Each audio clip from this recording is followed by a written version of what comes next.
given that W is equal to 2x squared y plus z cubed minus 2. Find the gradient vector del W, or nabla W. That's upside down triangle there. Alright? So pause the video and go ahead and do it. Okay, so you're finished. What did you get? Let's work it out.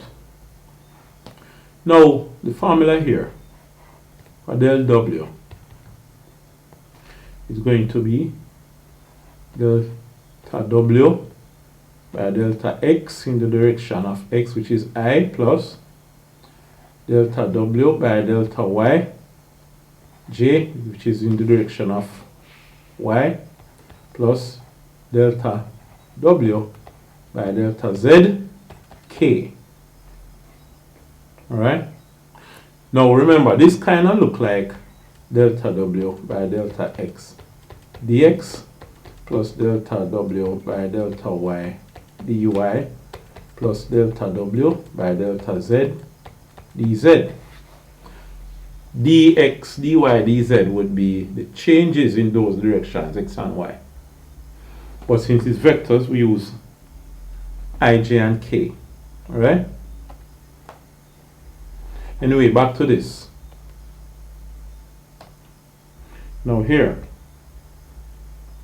we need to find out what delta W by delta X is. Now here, when we look at this, we bring the 2 in front. There's 2 times 2, which is 4. We reduce the power of the old power by the old power by 1 to get the new power is x to the 1, which is just x, to the 1, which is x, times y. Z is treated as a constant because we're differentiating with respect to x. So that is 0, and of course negative 2 is a constant. What about delta W by delta Y? What would we get? Well, this is 2x squared y. Remember your power rule now is y to the 1. So we bring down the 1 in front. So it's going to be 1 times 2x squared y to the 1 minus 1 is 0. Y to the 0 is 1. So what you have here is just 2x squared. And then delta W by delta Z, what is that?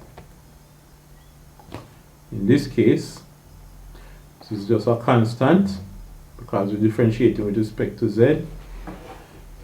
So that will give you 0.